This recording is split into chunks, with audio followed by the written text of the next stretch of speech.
지난 부흥회를 통해서 받은 은혜가 있으십니까? 아멘. 네. 부흥회를 위해서 준비하고 수고하신 모든 분께, 우리 교회 같이 세워가는 모든 분들께 감사를 드립니다. 먼저 레이팡 목사님 통해서 주셨던 그 말씀을 잠시 기억하고자 합니다. 첫 번째 말씀은 예배자로 온전히 서야 한다라는 말씀을 주셨습니다. 그들이 주님께서 갈릴리에 있는 산에 부르시고 그들에게 이제 Great Commission, 위대한 계명을 주십니다. 그들이 모였는데 주님을 경배하지만 여전히 의심하는 자들도 있었습니다. 하지만 그들은 주님을 경배하였고 예배하였고 그러한 예배자로 선 사람들에게 Great Commission을 주셨습니다. 그렇게 사명을 받기 전에 먼저 예배자로 온전히 서야 한다는 말씀을 첫날 주셨습니다. 둘째 날 새벽에는 무거운 짐진 자들아, 수고하고 무거운 짐진 자들아, 다 내게로 오라. 내가 너희를 쉬게 하리라. 내 멍에는 쉽고 가벼움이라라는 말씀 가지고 같이 나눠주셨습니다. 원래는 그 말씀이 아니었어요. 원래 그레이트 커미션에 대한 말씀을 조금 더 하시기를 원했다가 새벽에 오시는 분들, 특별히 헌신자로 교회를 위해서 기도하시는 분들을 위해서 특별한 메시지를 다시 생각하신 것 같아요.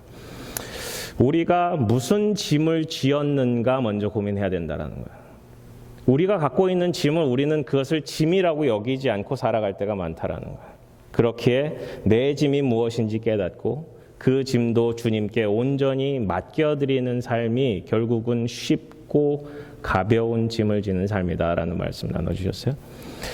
그리고 둘째 날 저녁에는 모든 권세는 주님께 있습니다라는 말씀을 가지고 우리에 있는 모든 권세, 우리를 포함하는 그 권세, 마지막 심판을 가지시는 그 권세, 그리고 우리를 보내시는 세상 가운데 사명자로 보내시는 그 권세가 주님께 있음을 같이 나눠주셨어요. 그리고 주일날 우리는 지상 명령에 순종해야 합니다라는 말씀 가지고 going, baptizing, 그리고 모든 족속이라는 그 세 가지를 가지고 우리가 가게 되면 변화를 경험하게 된다는 거예요. 우리가 예수님을 믿으면서 살아가는 모든 일상이 가는 일정입니다. 우리가 가면서 as we are going, 파레스포, 그것이 분사형으로 되어 있다고 그랬어요. 그래서 우리가 간다는 것 자체가 우리가 변화하는 것이고 침례를 준다라는 것은 다른 사람들의 변화를 바라보는 것입니다. 우리가 변화시키는 것이 아니라 하나님께서 변화시키는 것이고, 그리고 결국은 모든 족속으로라는 것은 세상의 변화를 경험하게 될 것이다 라고 말씀 전해주셨어요. 그리고 마지막에 예배를 마친, 설교가 좀 길었어요. 근데 마지막에 주셨던 그 메시지 혹시 기억하세요? 마지막에 말씀을 마치시면서 정리하면서 결론 지었던 메시지. 그분이 오셔서 우리 교회를 바라보면서 이 교회는 참 독특합니다. 한 번도 경험해 보지 못한 교회입니다 라는 얘기를 하셨어요. 그분이 남침내 교단 영어 목회부 위원회 위원장을 맡아서 오랫동안 사역하시면서 많은 교회도 돌아보시고 교단 내에 있는 교회 사역을 잘하는 교회들도 많이 돌아보셨는데 이런 교회는 특이하다는 거예요. 처음 본다는 거예요. 이 교회가 잘 주님 안에서 사역을 잘 했으면 좋겠다는 기대감이 있다는 거예요. 근데 EM과 KM이 결코 물과 기름처럼 잘 붙지 않는 거예요. 그분이 경험했던 EM과 KM의 사역은 잘 붙지 않는 사역이었어요. 그래서 우리 교회를 향한 기대감이 그거라는 거예요. 이 교회는 EM과 KM이 같이 붙으려면 어려울 것 같습니다. 어렵습니다. 실상으로 그분이 경험한 1.5세로서 1세교회에서 사역하고 1세교회에서 세운 2세교회를 사역하다가 최근에 작년에 2세교회로 분리가 되고 그 교회를 사역하다 이제 사임하신 거예요. 1세와 2세교회를 모두 경험해본 바 1세와 2세는 같이 갈 수 없는 사람들이다라는 게 그분 생각이었어요. 하지만 주님께서는 하실 수 있습니다. 그 방법은 Great Commission이라는 거예요. 위대한 사명을 우리에게 주신 것을 그 사역을 함께 하다 보면 결국 EM과 KM이 같이 1세대와 2세대가 영어도 한글도 모든 장벽을 넘어선 그 일들을 하나님 나라를 꿈꾸며 같이 갈 수 있는 공동체가 된다는 것이었습니다. 우리가 이 사역에 같이 헌신했으면 좋겠습니다. 주님께서 허락하시는 그 사역에 그 Great Commission이라는 위대한 사명에 같이 동참했으면 좋겠습니다. 하나님께서 우리 교회를 통해 쓰시는 새로운 인생의 스토리들이 점점 풍성해졌으면 좋겠어요. 간증이 넘쳐나고요. 하나님께서 새롭게 만드시는 그 인생 스토리들이 좀 넘쳐났으면 좋겠어요. 올해는 사랑이 넘치는 교회였는데 이제 내년도에는 어떤 표요를 가지고 어떤 비전을 가지고 나아가면 좋을까 기도하던 중에 생각난 구절이 이거예요. 우리 삶에 쓰시는 하나님의 인생의 스토리가 풍성해졌으면 좋겠다. 아멘. 네. 하나님께서는 지금도 쓰고 계세요. 하지만 우리가 인지하지 못할 때가 많아요. 우리가 먹고 자고 일어나고 매일 일상의 반복적인 회사 가고 혹은 집안일을 하고 아이를 키우고 라이드를 하고 하는 그 일상 가운데서도 하나님은 여전히 일하고 계신다라는 사실입니다. 어제가 다르고요. 오늘이 다르고요. 내일이 달라요. 제가 베트남에 방문하는 것을 한 2달 전에 기획을 했습니다. 우연치 않게 비행기표를 알아보다가 한국 가는 것보다 비행기표가 더 싼 거예요.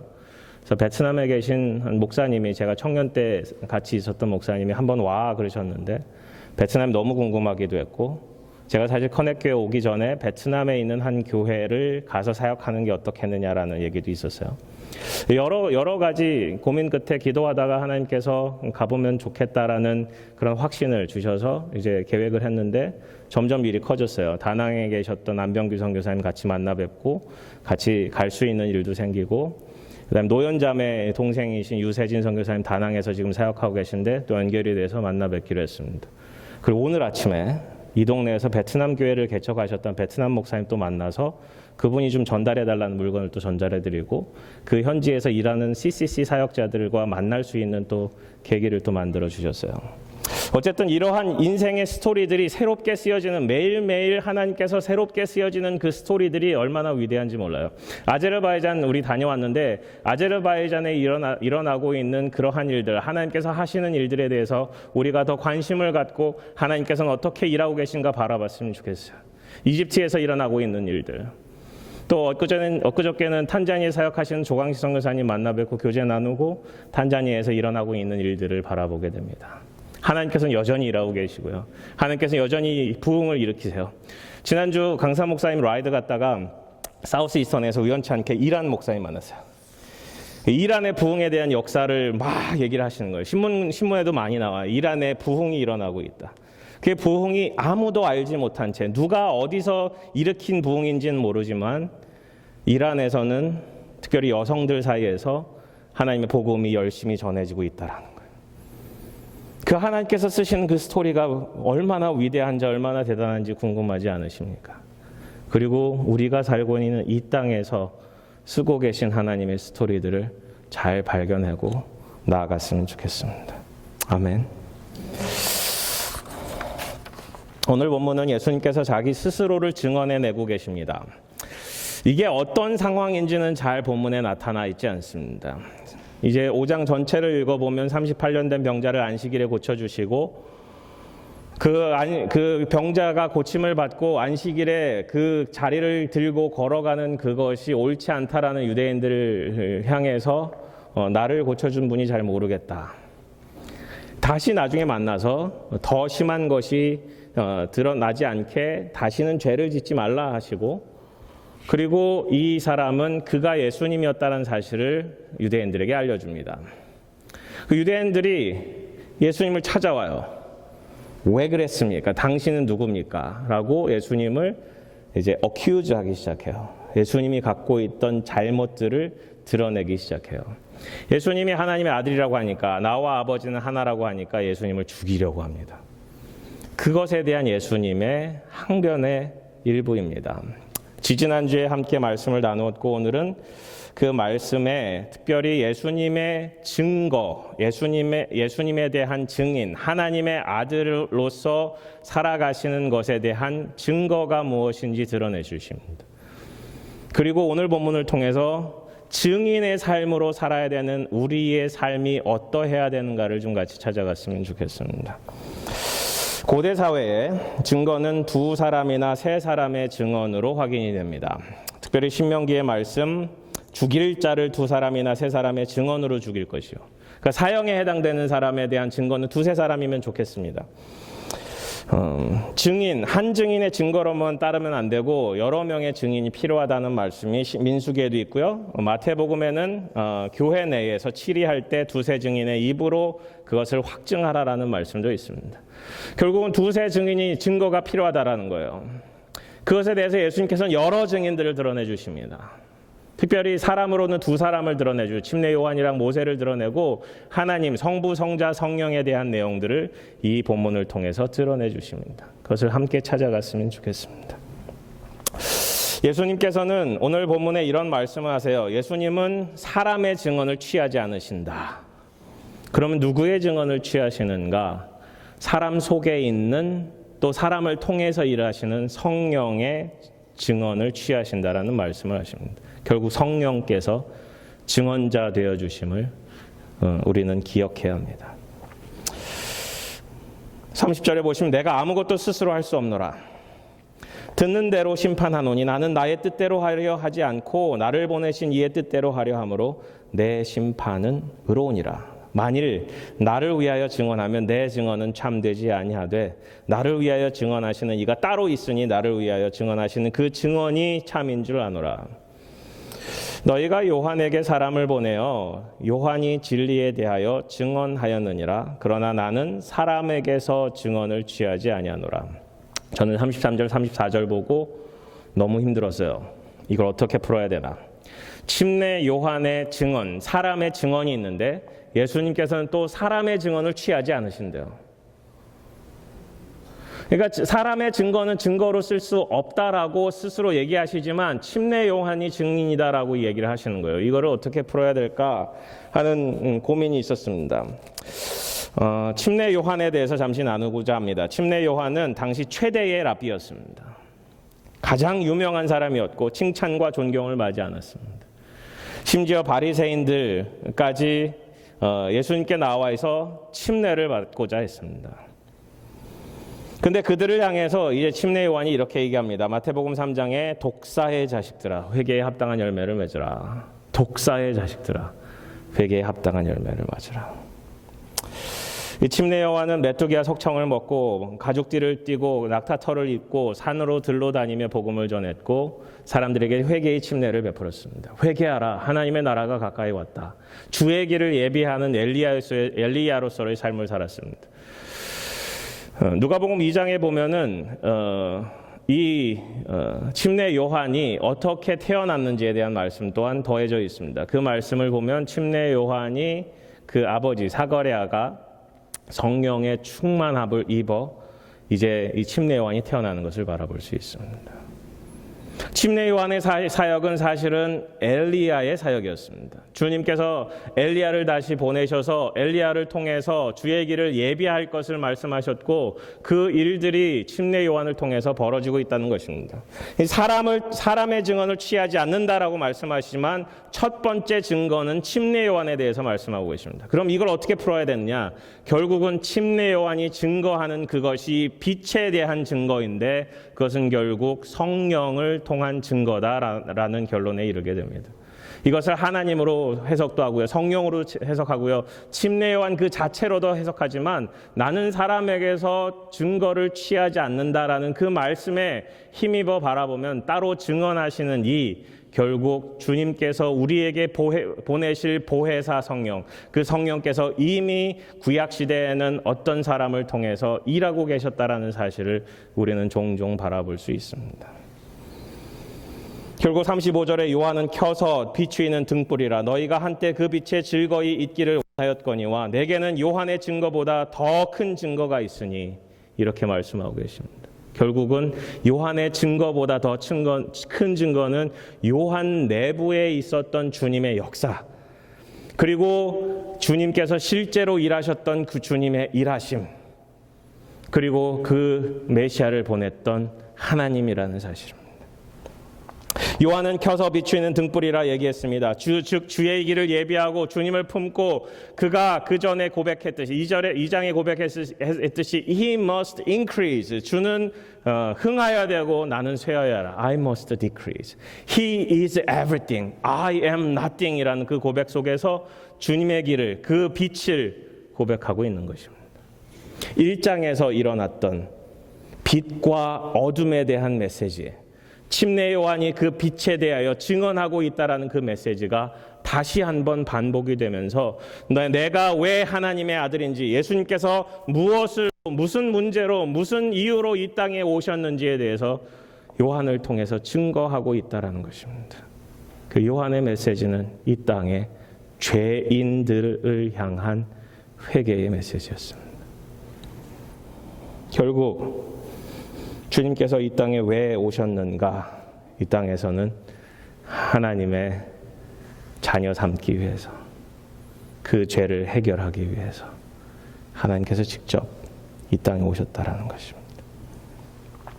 요한복음 3장 34절에 보시면 하나님이 보내신 이는 하나님의 말씀을 하나니 이는 하나님이 성령을 한량없이 주심이라. 결국 침례 요한 스스로에 대한 고백입니다.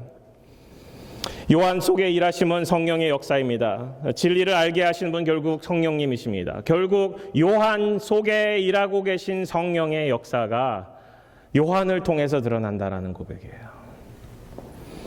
고린도전서 12장 3절에는 이런 말씀이 있어요. 그러므로 내가 너희에게 알리로니 하나님의 영으로 말하는 자는 누구든지 예수를 저주할 자라 하지 아니하고 또 성령으로 아니하고는 누구든지 예수를 주시라 할 수 없느냐. 결국 그 길을 예비하고 있는 이 침례 요한의 역사가 성령의 역사라는 거예요. 요한일서 5장에는 이런 말씀이 있어요. 증언하는 이가 셋이니 성령과 물과 피라. 이 셋은 합하여 하나이니라. 그 증거, 예수님을 향해서 증거하고 있는 이에 대한 증언을 예수님께서 하고 있습니다. 성령의 증거를 들으십시오. 성령이 있으십니까? 성령이 있으십니까? 성령의 충만함을 받으셨습니까? 성령의 능력이 있으십니까? 성령의 일하심이 있으십니까? 성령의 말씀하심이 있으십니까? 하나님의 말씀을 읽을 때 성령의 깨닫게 하심이 있으십니까? 성령의 불이 있으십니까? 그것이 없다면 우리는 다시 확인해 봐야 돼요. 사실 제가 이 말씀을 읽으면서 어떻게 이걸 전달해야 될까에 대한 고민을 이번 한 주 내내 했어요. 답이 잘 나오지 않아요. 답이 잘 나오지 않아요. 사실 이 말씀에 대한 답이 우리 성도님들에게 또 저의 삶에게 어떻게 적용이 될까에 대한 답이 잘 나오지 않았어요. 우리 가운데 성령의 온전히 일하고 계심에 대한 그러한 삶의 고백이 없지는 않은가. 오늘 설교에 대한 제목을 이렇게 붙였어요. 하나님을 사랑하십니까? 하나님 사랑하세요. 하나님을 사랑한다는 것이 사실은 우리 삶 속에 잘 느껴지지 않아요. 성경에 나오는 수많은 인물들, 특별히 침례 요한은 하나님을 사랑하며 살아갔던 것 같은데, 나시린으로 바쳐진 그 삶을, 하나님께 온전히 드려진 그 삶을 그는 충성히 어디까지? 그의 죽음까지. 그가 목이 잘리면서 무슨 생각이 했을까요? 하나님의 영광을 위해서 이 죄된 이 몸은 주님의 길을 예비하는 그것으로 만족한다. 이런 삶을 살지 않았을까요?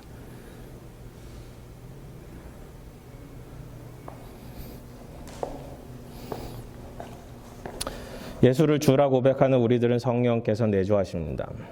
성령의 내주하심과 성령의 충만함은 다릅니다. 성령의 내주하심과 성령의 충만함은 다릅니다. 예수 그리스도를 구주로 고백하는 모든 사람에게는 성령이 임하십니다. 성령이 충만하지 않으면, 성령의 지배를 받지 않으면, 우리의 삶을 성령님께 내어드리지 않으면 성령님께서 근심하세요.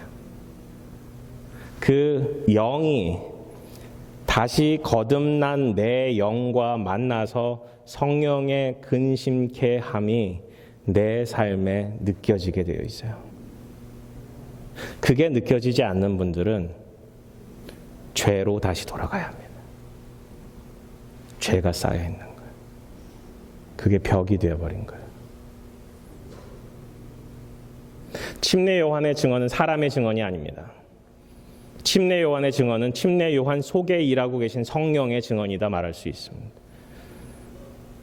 그러므로 성령 충만한 사람의 증언은 하나님의 말씀이다라고 들을 수밖에 없습니다. 때로는 우리는 이렇게 생각해요. 하나님의 음성을 듣고자 합니다. 그리고 주변의 음성을 듣지 않아요. 근데 하나님은 교회를 통해서, 하나님의 사람을 통해서, 성경 말씀을 통해서 끊임없이 말씀하고 계세요. 두 번째, 요한의 증거보다 더 큰 증거는 예수님의 역사입니다. 36절 다 같이 읽어볼까요? 시작.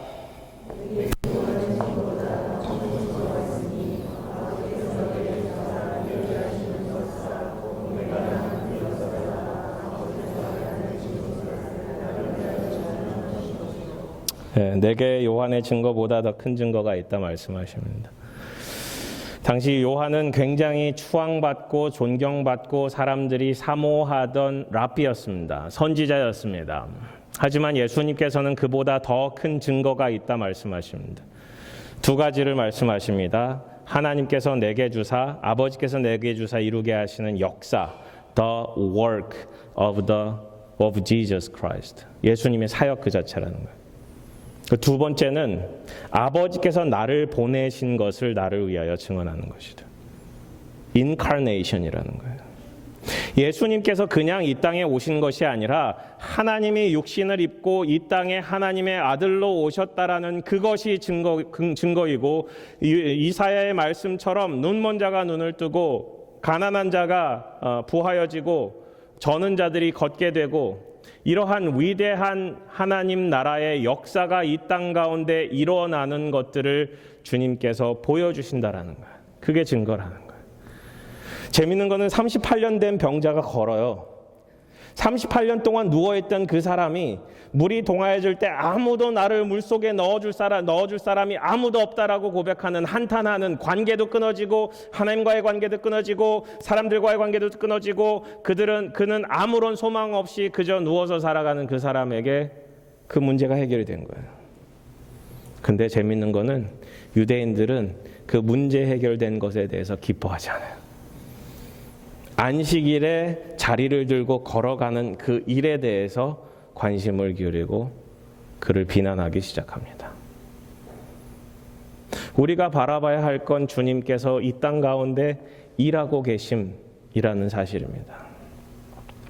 펜테코스텔의 많은 교회들이, 또 교인들이 기적들을 향해서 즐거워합니다. 몇 년 전에 청년 사역하다가 그런 얘기를 들었어요. 그 청년이 제가 이 교회를 가는데 그 교회는 예배드리다가 하늘에서 구름이 나타났대요. 마치 출애굽 때 구름 기둥이 나타났던 것처럼 하늘에 그 천장에 구름이 나타났대요. 대단하지 않냐고 막 그러는 거예요. 가끔 그런 얘기도 들어요. 그 성령의 역사로 이빨이 금리빨이 된다는 그 역사. 그리고 장풍도 쏘고, 그죠?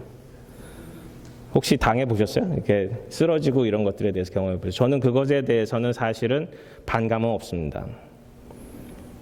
방언을 한다거나 치유의 역사가 일어나거나 성령의 역사가 예배 가운데 일어나는 것에 대한 반감은 없습니다. 근데 예전에 대학 다닐 때 청년 집회에 참석하다가 그분이 안수를 막 하시더라고요. 그리고 대부분 그날 밤은 이제 쓰러짐의 경험을 했어요. 그게 영적인 현상이고 하나님 앞에 굴복해야 된다라는 사인을 주시는 중요한 경험이기도 했는데, 드는 생각은, 또 지금 드는 생각은 so what이에요. so what.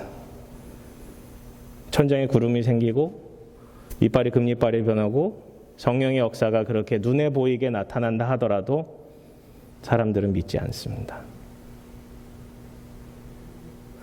우리들 이 자리 가운데 하나님의 역사로 우리 이 천장에 하나님의 불이 임한다면 여러분 믿으시겠어요? 하나님의 존재를? 실제로 그런 일들이 60년대, 70년대 한국 교회에서 일어났어요. 불이 붙은 거예요. 타지 않는 불이. 마치 출애굽기에 모세를 부르셨을 때 떨기나무에 일어났던 그 불들이 그 교회 가운데 임했는데 그날로 막 부흥이 되기 시작하는 거예요. 그 역사가 일어나는 거예요. 그래서 드는 생각은 그걸로 역사가 일어났으면 하나님께서는 모든 교회에 불을 붙이지 않으셨을까?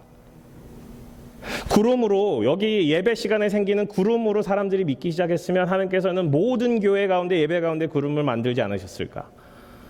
근데 이스라엘 백성들은 어떤 백성인지 아세요? 오늘 본문의 핵심은 사실은 이스라엘 백성들입니다. 이따 모세에 대한 증거에 대해서 얘기를 할 텐데, 불기둥과 구름기둥으로 하나님의 장막이, 하나님의 법궤가 있고 하나님의 임하심이 있고 시내산에서 십계명 가지고 내려올 때 그 구름으로 빽빽히 둘러싼 하나님의 임재와 같은 그 역사를 사람들은 바라봤어요.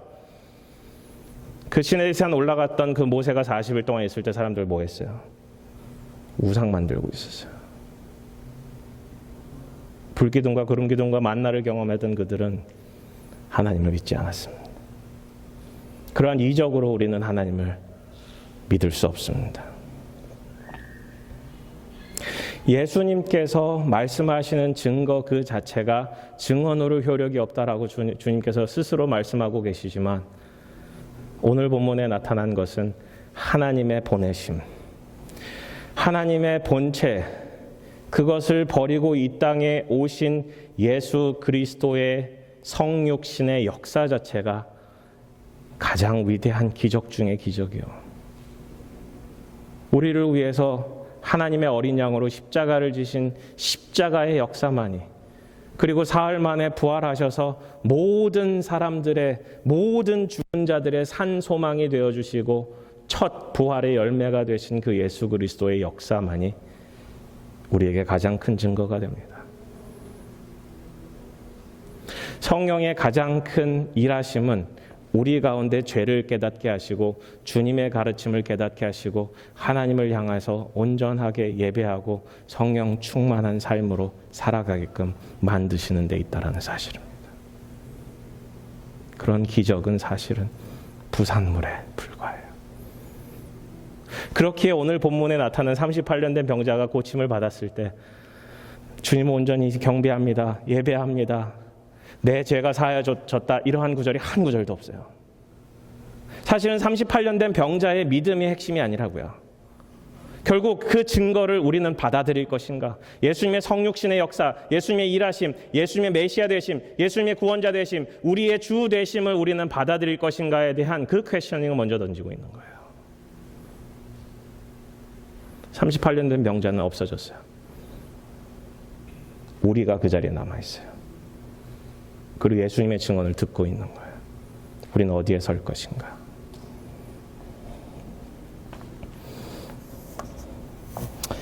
마태복음 11장에 침례 요한이 사람을 보내어 당신이 오실 그이이십니까? 물어봅니다. 예수님의 대답은 이것입니다. 맹인이 보며 못 걷는 사람이 걸으며 나병 환자가 깨끗함을 받으며 못 듣는 자가 들으며 죽은 자가 살아나며 가난한 자에게 복음이 전파된다 하라. 이것이 이사야 61장에 말씀하고 있는, 또 누가복음 4장 18절에 말씀하고 있는 그 말씀 그대로 일어난다라는 사실을 전해주는 거예요. 내가 오실 그이다. 예수님을 바라보십시오. 우리에겐 다른 증거가 사실은 필요하지 않습니다. 세 번째 증거는 하나님과 하나님의 말씀입니다. 또한 나를 보내신 아버지께서 친히 나를 위하여 증언하셨느니라. 너희는 아무 때에도 그 음성을 듣지 못하였고 그 형상을 보지 못하였으며 그 말씀이 너희 속에 거하지 아니하니 이는 그가 보내신 이를 믿지 아니함이라. 너희가 성경에서 영생을 얻는 줄 생각하고 성경을 연구하거니와 이 성경이 곧 내게 대하여 증언하는 것이니라. 그러나 너희가 영생을 얻기 위하여 내게 오기를 원하지 아니하는도다. 나는 사람에게서 영광을 취하지 아니하노라. 다만 하나님을 사랑하는 것이 너희 속에 없음을 알았노라.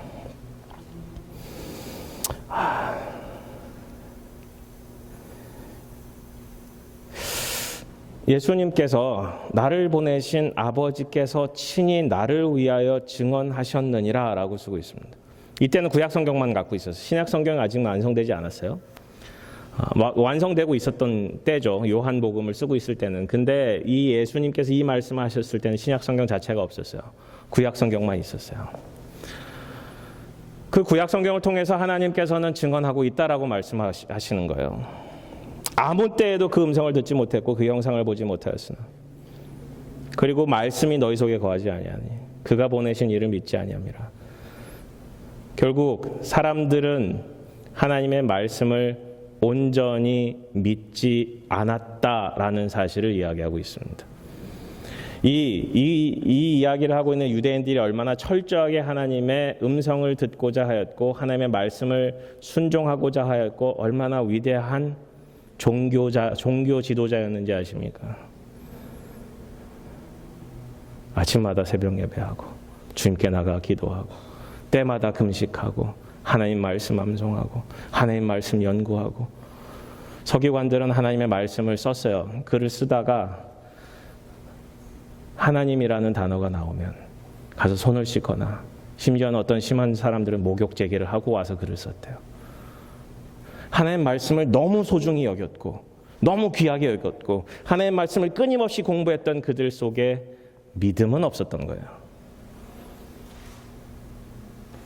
하나님 말씀 많이 안다고 해서 믿음이 있다는 사실은 아닙니다.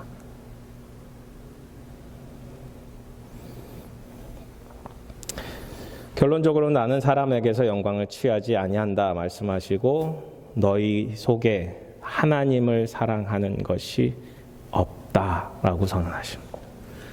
먼저 뭐가 없어요? 믿음이 없어요. 믿음이 없으니까 사랑이 없다 선언하십니다.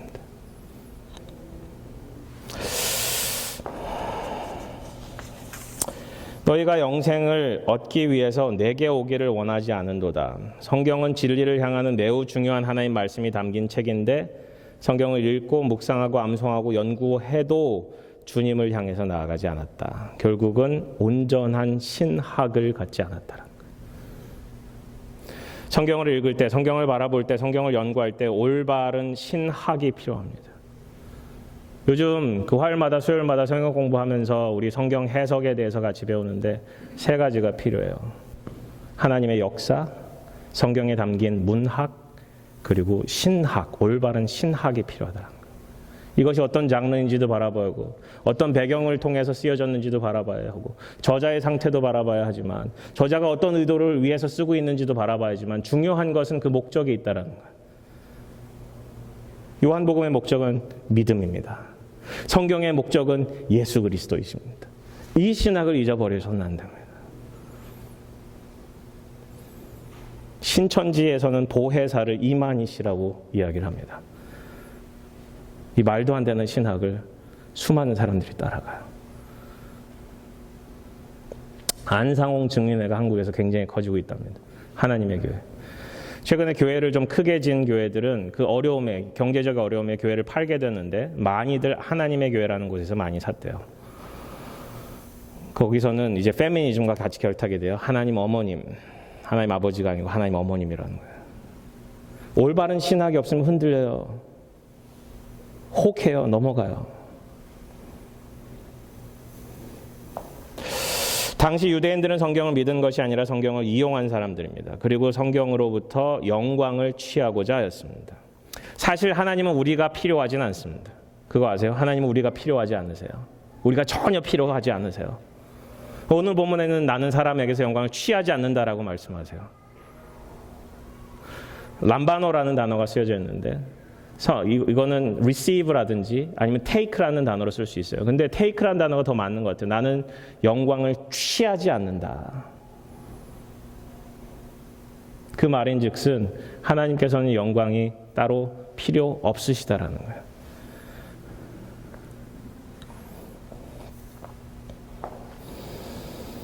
그것은 하나님을 사랑하는 마음이 없었기 때문입니다. 하나님을 사랑하는 마음 없이 하나님을 예배하는 것 자체가 하나님께 영광이 되지 않는다라는 거예요. 반대로 우리 오늘 예배자로 쓰고 있는 우리 모두에게 하나님을 사랑하는 마음이 필요합니다. 그 방법을 알려드릴게요. 네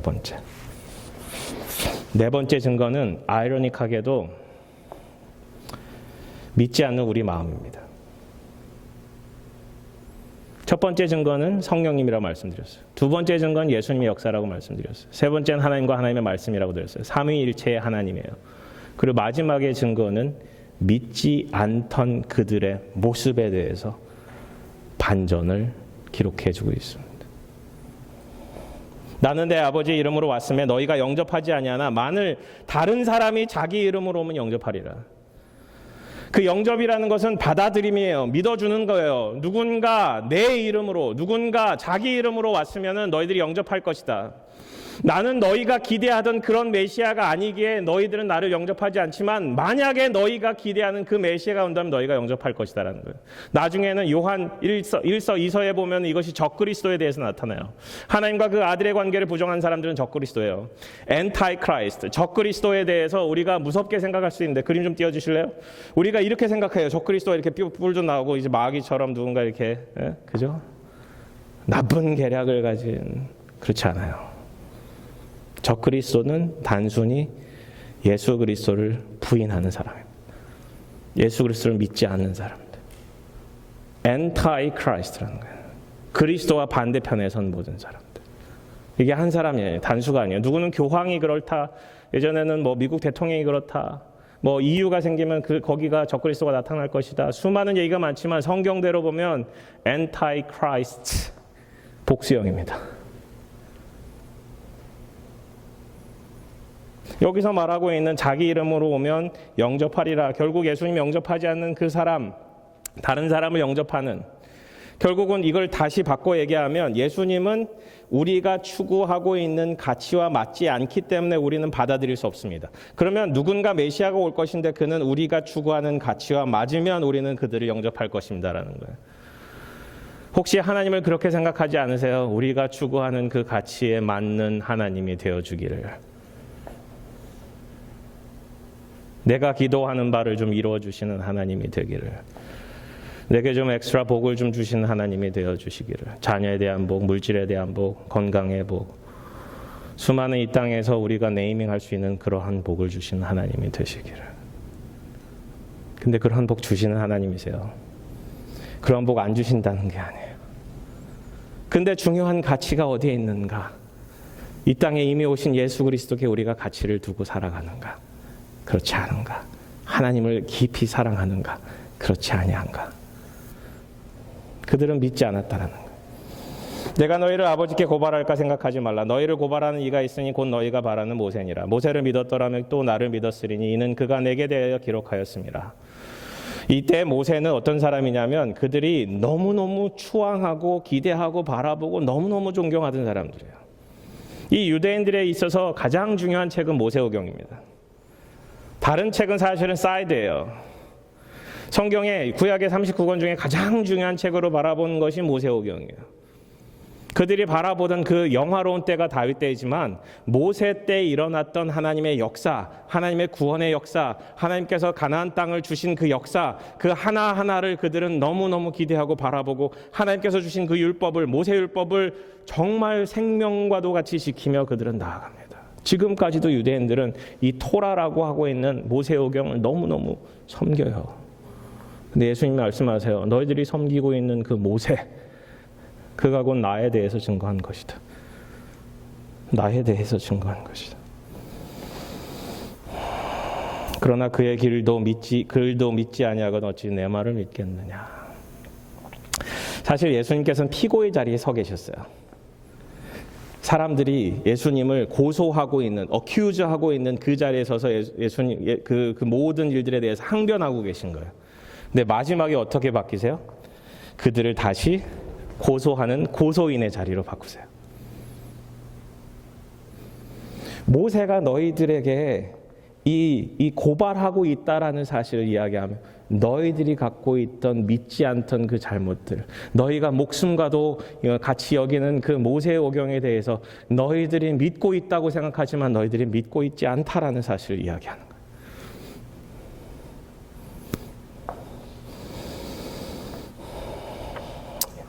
말씀을 정리하면서 예수님이 6가지 증거를 드러내 주십니다.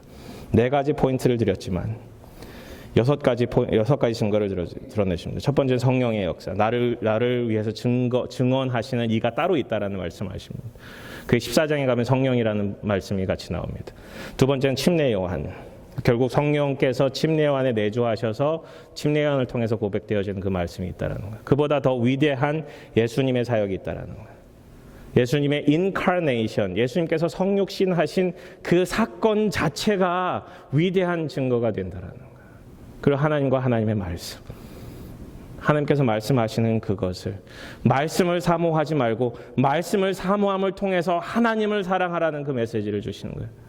그 마지막으로는 너희들 안 믿고 있어. 믿지 않는 그것이 결국 강팍한 마음, 목이 뻣뻣했던 그 마음, 그것이 성경에 이미 나와 있는 증언이기에 너희들 그것 자체가 내가 온 증거다라고 말씀을 하고 계십니다. 제가 법대를 갔는데 원래는 경영학이나 언어학 이런 쪽을 좀 하기를 원했어요. 근데 재수하기 싫어서 들어간 대학에 이제 법대를 가게 돼서 공부를 시작하는데 꽤 재밌었어요. 나중에 한동대를 가서 한동대 로스쿨에서 여는 무트코트 그 모의 법정에 서게 됐어요. 모의 법정에서는 이제 피고와 이제 고소인이 서서 서로 증거 자료를 가지고 서로 막 이야기를 합니다. 이야기를 하다가 저쪽에서 주장을 막 하다가 그 주장을 뒤집는 리버털이라고 이야기하는 그 반대되는 이야기를 하기 시작했을 때 그 증거들이 하나 둘씩 이제 까부서지는 것들을 바라보면서 굉장히 재밌었어요. 그래서 그 무트코트 그 게임 하면서 이 경연 대회 하면서 파이널리스트까지 갔었어요. 근데 오늘 이 말씀 보면서 그 생각이 들었어요. 유대인들이 한쪽 편에 서고 하나님이 계시고 예수님이 이쪽 편에 서서 유대인들이 고소하는 바를 예수님께서 다 받아주십니다. 네가 하나님의 아들이라고 이야기하는 것, 스스로 증언하는 것, 그러한 것들을 다 이야기하세요. 하나님 보이지 않는데 그 음성을 듣지도 못하는데 당신 도대체 누구십니까? 성경을 읽어도 당신에게 나가야 한다는 구절은 없는데 도대체 당신은 누구십니까? 왜 당신은 와서 이 땅에서 우리들이 갖고 있던 신학적 체계를 왜 다 망가뜨리십니까? 예수님께서 마지막에 위대한 리버터를, 위대한 반증을 하시는 거죠. 모세를 믿고 있는 당신들, 모세는 곧 나에 대해서 증언하고 있다. 요한복음 3장에 모세가 그 놋뱀을 든 것 같이 인자도 들려야 하리니라는 말씀이 있어요. 결국 모세의 증거는 사실은 뭐냐? 결국 놋뱀을 든 그 당시에 사람들이 놋뱀을 쳐다본 즉 산 것처럼 인자도 들려야 하리니 인자를 본 즉 너희들이 살 것이다.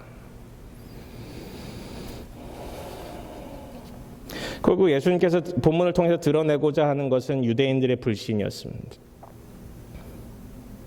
그 강팍한 마음이었습니다. 너희 속에 하나님을 바라보지 못하고 너희 속에 사랑이 없는 그 마음을 드러내주고 싶으셨습니다. 오늘 본문을 준비하면서 여러분을 위해서 기도하면서 그런 생각이 생각났어요. 우리 속에 혹 강팍한 마음은 없는지,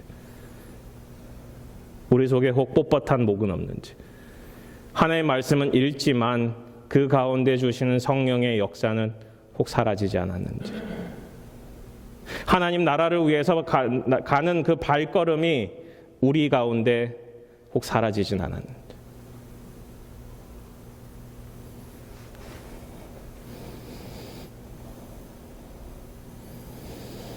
그들은 침례 요한을 거부하고 예수님을 받아들이지 않았으며 닫힌 마음으로 성경을 읽고 모세가 말한 것마저 종교적 삶을 통한 조건으로만 받아들였습니다. 예수님께서 딱 한마디 하셨어요. 너희 속에는 하나님을 향한 사랑이 없다. 주님께서는 우리 교회를 보고 뭐라고 말씀하실까요? 너희 속에는 하나님을 향한 사랑이 풍성하다? 혹은 너희 속에 하나님을 향한 사랑이 모자르다? 혹은 너희 속에 어떤 사랑이 있는가?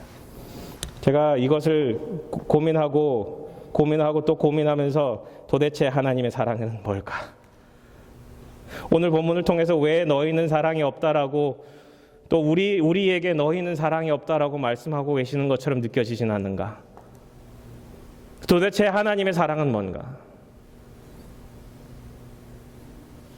결론적으로 말씀드리면 마지막 포인트였던 닫힌 마음, 강팍한 마음, 하나님을 사랑하는 마음이 없던 그들의 마음을 드러내신 예수님, 우리 속에 그 마음을 드러내기를 원하신다라는 거예요. 그게 죄죠. 하나님의 사랑이 너희 속에 있다라는 것은 우리가 그 죄를 인정한다라는 것과 마찬가지예요. 하나님의 사랑이 뭐냐면 하나님께서 여전히 우리가 죄인 되었을 때에 그의 아들을 보내셔서 십자가에 달리게 하시고 우리를 용서하셨다라는 게 사랑이에요. 그 용서가 사랑이라면 우리는 우리의 죄를 인식하고 주님 앞에 나아가는 그 길밖에 없어요. 우리가 하나님을 사랑합니다라고 고백하는 것, 우리가 하나님, 주님 사랑합니다라고 찬양하며 그 찬양 속에 임재 가운데 들어간다는 것, 그것도 중요하지만 제일 중요한 것은 사실은 성부, 성자, 성령님과 죄인된 강팍한 마음의 인간과의 접촉 포인트는 우리가 하나님 앞에 나아가 우리는 죄인입니다라는 고백밖에 없다라는 사실. 하나님 사랑이 무엇입니까? 이번 한 주 내내 제가 같이 고백하고 기도하고 주님 사랑합니다, 주님 사랑합니다라고 고백했는데 마지막 주신 거는 너는 여전히 죄인이다라는 사실이에요. 근데 그 죄인이다라는 사실이 인정되는 순간 하나님께서는 그 죄를 용서하고 계시던 거예요. 그게 하나님의 사랑. 그게 우리가 하나님을 사랑하는 방법이에요. 우리는 설 수 없는 죄인이지만 여전히 하나님은 우리를 사랑하시기에 우리는 주님을 사랑할 수밖에 없습니다. 죄인된 모습 그대로 주님께 나아가오니 이 모습 주님께서 받아주십시오라고 고백하는 그 순간 주님은 우리에게 사랑을 취하시고 영광을 취하실 것입니다. 같이 기도하시겠습니다.